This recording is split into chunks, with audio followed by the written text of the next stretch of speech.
Hey everybody, welcome to True Crime Freaks, my new podcast. I want to tell you about the different ways you can support this podcast. One is you can go to my other podcast, Lights Camera Pro, where I interview TV and film professionals about their careers. And I also do movie reviews and TV show reviews. You can check out one of my online courses. I've got an Adobe Premiere Basics course and a Secrets of How to Start a Podcast course. Those are at thinkific.com. Just search them when you go there. We also have a merch store. Just search the podcast at teespring.com and check out our hoodies, t-shirts, and mugs. I also have a children's book called Feldman Runs Away, which is on Amazon.com. You can always support the podcast by going to Apple or Spotify, wherever you listen, subscribe, rate, and review. This podcast does have graphic content. I hope you enjoyed today's episode. Thanks, everybody.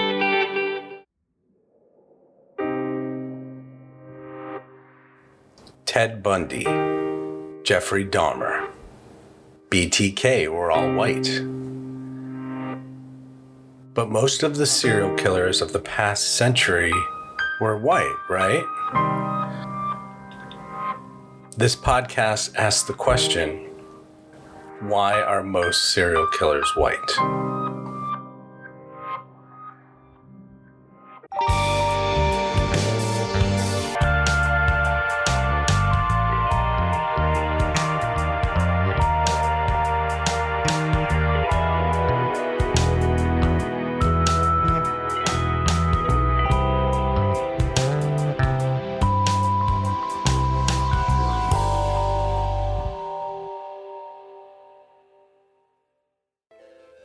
Hey everybody, welcome to True Crime Freaks, you freaks. Let's get into another chilling episode.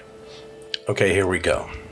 I have a Clubhouse room called True Crime Discussion Group, which is on Saturdays at 8 p.m. You should come by and chat with us. It's really an open discussion, and it's been very great because I've been talking to ex-police officers, ex-military, mental health professionals, pharmacists, all about the Cecil Hotel case, about Richard Ramirez, the Night Stalker, Ted Bundy, BTK, and it's been very interesting to get professionals' opinions and then also regular people's opinions, everybody's opinions on what they think happened in certain cases. And then people have exposed me to new cases that I'm going to do podcasts about. I'm going to interview some of these people. So this Clubhouse thing is great. Come by the True Crime Talks room. It's at 8 p.m. Eastern Time on Saturdays on Clubhouse. And the True Crime Discussion Group is in that talk room. And I'm hosting it with a woman named Danielle. So come on by. Someone brought up the question of why do serial killers kill? And that led to the question, why are most serial killers white? I've watched hundreds of true crime documentaries and listened to hundreds of podcasts, and my impression always, my whole life, was that 90 to 95% of all serial killers were white, and 1 to 2% were women, and 1 to 3% were minorities. This is what I thought until I started to research it and found out the real statistics. This is an excerpt from the New York Post article written by Mackenzie Samet and Jackie Salo. The FBI defines a serial killer as someone who kills more than 2 people in separate events. And they even discuss a cooling off period in between the events. So if you went on a rampage and killed a bunch of people at a bank and a bunch of people at a store, even though it's 10 people, it's all in one day, all at one time, and it may not be considered a serial killer. There was a project at Radford University, and Dr. Mike Amott, hope I'm saying that right, discovered some new statistics about serial killers. So the top murder methods and weapons for serial killers, I always thought it was knives or, like a blunt force object, like a hammer or shovel or something like that. 42% of serial killers have killed by guns, 23% strangle their victims, 15% stab their victims, 9% bludgeon, 6% poison, 2% axe, 1% drown, and other is 2%. I personally thought it was mostly knives and blunt objects, from all the documentaries and podcasts I've listened to and the articles I've read, for serial killers. What did you think? I want to know what you thought. Find me on Twitter, True Crime Freaks, at Crime Freaks on Twitter, Facebook, True Crime Freaks Podcast, and on Instagram, and let me know what you think. I would like to know what you think about how serial killers kill and what you thought. Okay, so here's a myth. This is also from the New York Post. Serial killers are white males. Serial predators are highly diverse, reflecting the demographics of the U.S. population, according to the FBI. White people represent about 58% of killers compared to 76% of the nation's population. While many prolific white serial killers have gripped headlines, far less ink has been dedicated to those who are women or minorities. Chinese-American mass murderer Charles Ng tortured and killed at least 11 people in the mid-1980s, according to the Los Angeles Times. Rafael Ramirez, a native of Mexico, murdered 9 people in Kentucky, Texas, and Illinois in 1999. Derek Todd Lee, an African-American known as the Baton Rouge serial killer, killed 7 women in Louisiana. We are going to do a podcast about him and about another serial killer, because there were 2 serial killers on the loose in Baton Rouge coming up in the next few weeks. We're going to interview a woman, Jennifer, who was at college during that time, and she's going to tell us about her experience of being, in a town where there's 2 serial killers on the loose. Eileen Wuornos, who most of you know, killed at least 6 men during her period of being a serial killer. So, different minorities, women, it's not as common as I thought for white men. It's more like 58% versus 95%. You'll see later on that we have some statistics that will show you that it's actually less if you look at the stats in a different way. Okay, now we're going to look at race, gender, and employment of serial killers. This is still from the same New York Post article. Okay, we're calling this characteristics of a serial killer. Gender, 92.5% are men and 7.5% are women. Employment, 51% are employed, 33% are unemployed, and 16% were self-employed. White is 57%, black is 29%, Hispanic 5%, Asian looks like 1%, Native American, Asian is 6%, Native American is 1%, and others 2%. Hey guys, I just wanted to take a minute to make a shout out to the fans of True Crime Freaks worldwide. We have an incredible amount of people listening all over the world, and I just wanted to mention where. We have people listening in Great Britain, Australia, Canada, New Zealand, India, Nepal, France, South Africa, Finland, Norway, Brazil, Japan, Denmark, the Philippines, Poland, the Russian Federation, so hello Russia, Sweden, Singapore, Netherlands, and Belgium. I also wanted to give a quick shout out to a lot of people who are listening in the United States. If you are listening, please let me know where you're listening from. Find me on social media at True Crime Freaks on Twitter, Instagram, and Facebook. I would love to hear from you. Let me know what you think about the podcast. Let me know what episodes you want me to do, cases in the future. Any sort of feedback would be amazing. So comment, send a message, let me know what you think.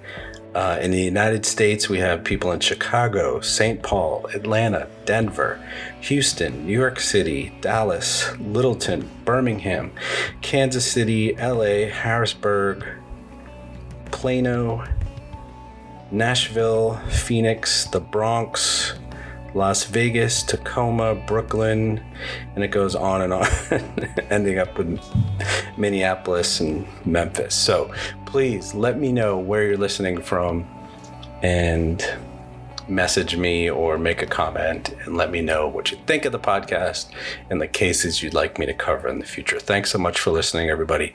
Take care.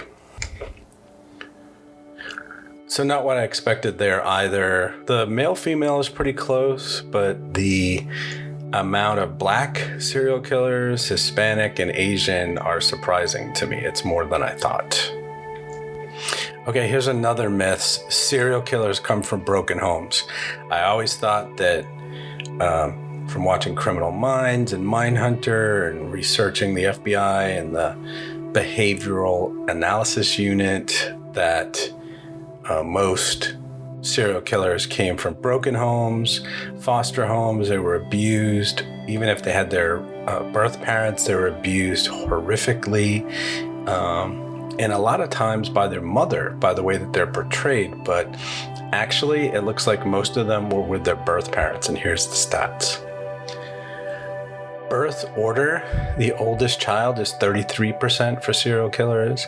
The middle child is 27%.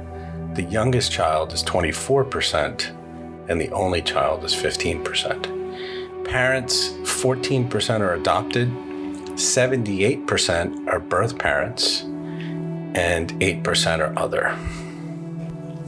Here's a fun one. If this can be fun, talking about serial killers, I mean, it can be interesting. I don't know if it can be fun, but the myth that serial killers are evil geniuses and they're all super smart, which is completely what I thought, that they study the justice system, they study the law and criminal behavior and how to get away with murders. And they're super smart and they get away with a lot of murders because they're super smart. Well, Charles Manson had an IQ of 75. Anything below 100 is average. Ted Bundy did have an IQ of 124, and Jeffrey Dahmer had a very high IQ of 145.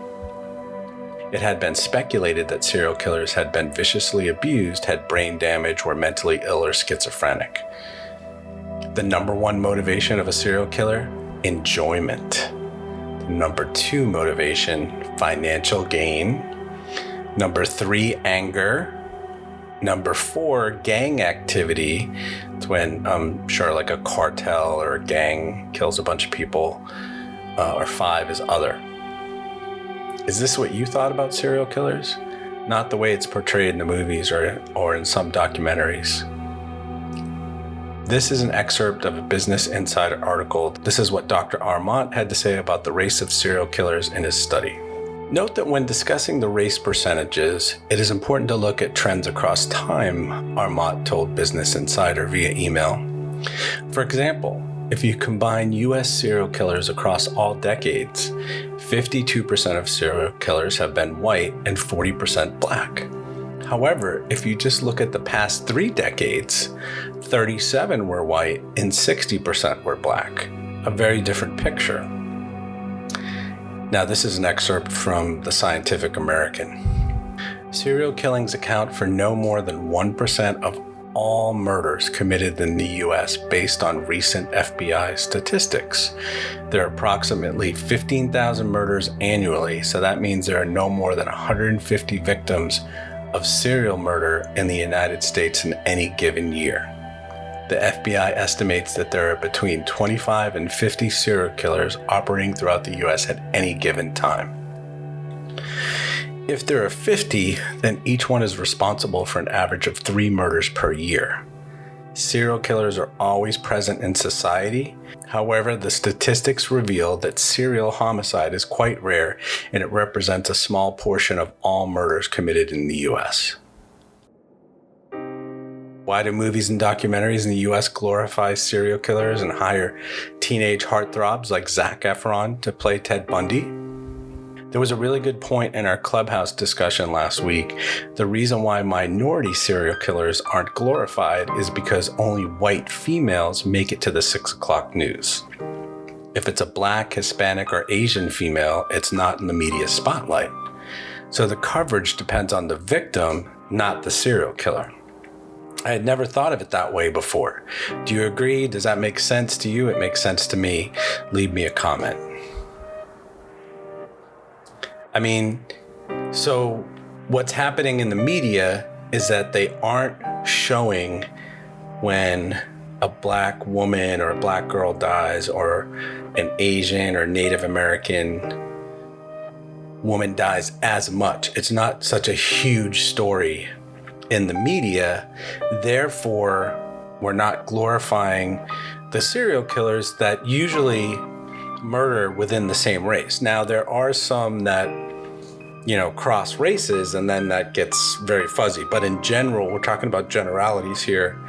The reason why these minority and female serial killers are not being glorified in the sense of having 20 documentaries about them and 50 books written about them and 100 podcasts made about them, like Ted Bundy and BTK and Jeffrey Dahmer, is because they're not killing white women. Now, I know Jeffrey Dahmer killed white men, but his case specifically was very gruesome, and he was eating the people. He was a cannibal. He was not only killing them. So that's why that blew up and became a huge case. So tell me what you think.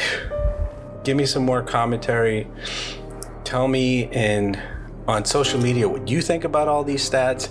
I am very surprised that white males are not, 95% of all serial killers. I did not know that they were closer to 60%, or in some cases 40%, depending on how you look at the data.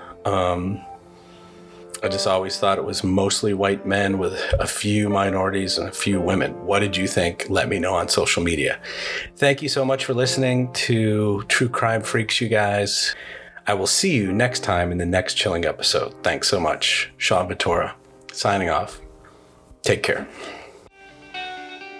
Hey everybody, welcome to True Crime Freaks, my new podcast. I want to tell you about the different ways you can support this podcast. One is you can go to my other podcast, Lights Camera Pro, where I interview TV and film professionals about their careers. And I also do movie reviews and TV show reviews. You can check out one of my online courses. I've got an Adobe Premiere Basics course and a Secrets of How to Start a Podcast course. Those are at thinkific.com. Just search them when you go there. We also have a merch store. Just search the podcast at teespring.com and check out our hoodies, t-shirts, and mugs.